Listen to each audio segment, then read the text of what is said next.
Hi guys, good evening. Ngayon ay gagawa ako ng dessert for tomorrow's night dessert kasi meron akong visitor from Hong Kong, my friend. So I'm going to make a mango na may sago at saka gulaman. Parang salad siya guys, pero mix of mango, gulaman, and sago. Yung sago ko pala ganito lang siya. Ang ingay ng mga doggy, uy. Ito lang siya, pero konti lang gamitin ko nito guys kasi dalawa lang naman kami, wala dito yung aking wala dito yung girls, mga 2 girls. So ang gagawin lang po natin guys is instead of 1.5 liter na water, gamit lang po ako ng 400 ml kasi gusto ko siyang medyo puree ang dating ng ating jelly. So ang gawin lang natin yung normaling i-dissolve lang natin to. Ito pala guys is unflavored. So, wala siyang sugar. So, kailangan gusto ko kasi siyang matamis para hindi naman pangit yung lasa ng ating gelatin, gulaman. Kasi di ba pangit pag tamis yung tapos yung mismong gelatin ay gulaman is tasteless. Diba? 1/4 lang yung sugar na nilagay ko guys. 1/4 cup. I-dissolve muna natin ito bago natin ilagay sa apoy. Hingay ng mga dugi talaga. Supposed to be guys, yung ilagay ko nito is buko. Pero wala akong, hindi ako nakabili ng buko. Kaya ito na lang.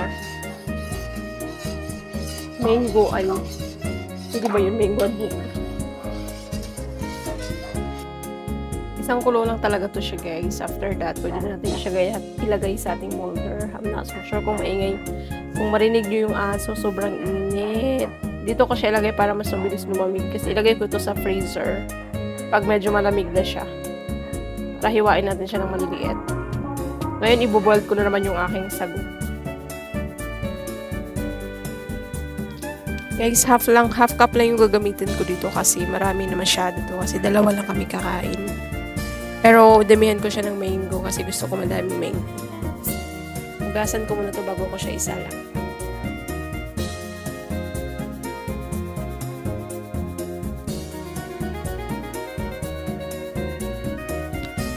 Hindi pa siya okay. Kailangan pa natin siya i-boil ng bonggang-bongga. Yan siya guys. Medyo nag-cool down na siya a little bit. Ilagay ko siya sa freezer para mas mabilis siyang ma-mold, mabuo. See you later. Hindi pa rin yan siya okay. At least, mabulan guys. Kaya, mag-okay na yung pag-isa. Doon ako i-cut is yung aking mango kasi yung aking gulaman is nasa fridge pa. Pinapalamig ko siya. At yung ating sago is already cooked na. Nilagyan ko lang siya ng cold water para hindi siya mag-stick together. So, let's start cutting our mango. Then, we're gonna put it here together. And then the milk still in the fridge.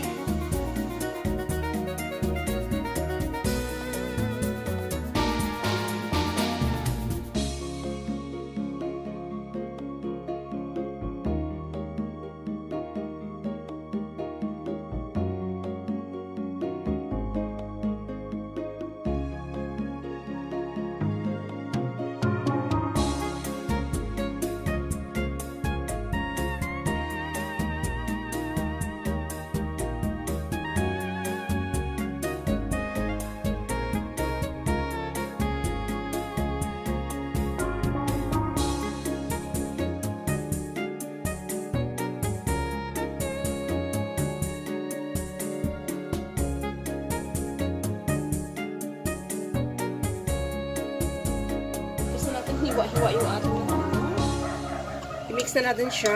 Ito lang yung ating mango and gulaman. And then we can mix our sago.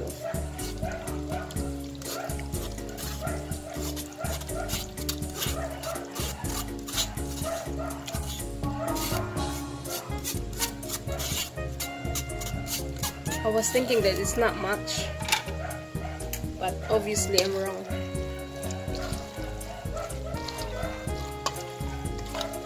Then, we have cheese as well here. Gusto ko siya may cheese, guys, kasi gusto ko ma-balance yung sweetness and saltiness ng ating gulaman mango sago.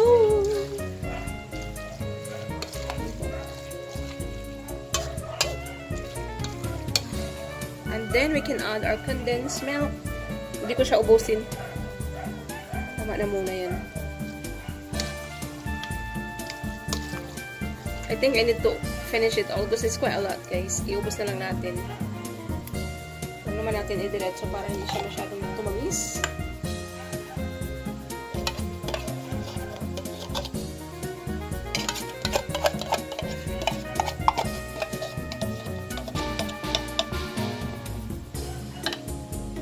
And then our Nestle cream, pampa-creamy.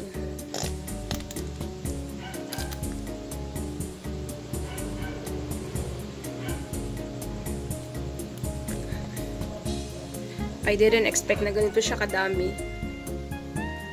Color kits. Wala pa naman dito yung dalawa sa Mandip ang balik nun. Today is Saturday. I made it because tomorrow meron akong bisita.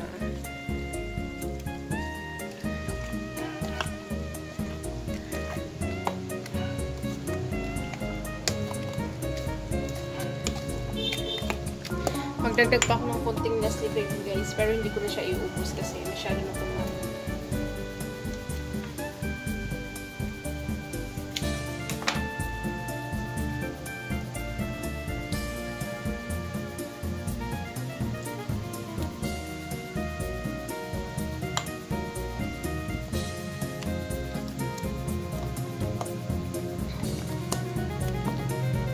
Oh no!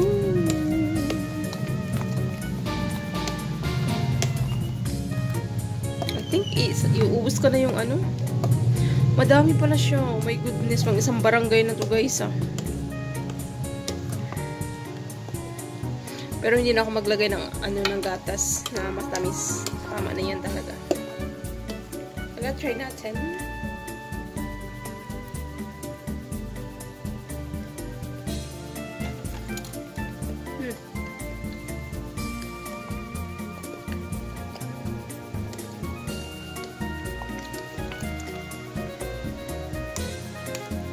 That's it, guys. Ready na to chill. Dami siya kaayo kayo. As I told you, masarap talaga siya pag may cheese yung ganito kasi hindi siya nakakaumay dahil dun sa alat ng ating cheese na balance yung sweetness and saltiness ng ating dessert. So, hindi siya nakakaumay. Ayan, okay na siya, guys. Ito yung aking gulaman sa Gomengo. Ano ba tawag nito? Mango sa gulaman. Salad. Oh my God. Salad naman eh. As in. Okay na yan siya. Oh my God. Ang malaking hiwa ng ating ano.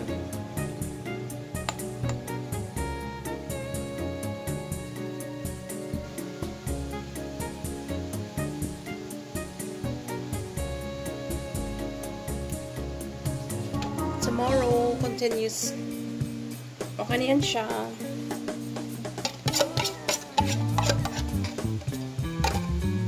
Thank you all for watching. Bye!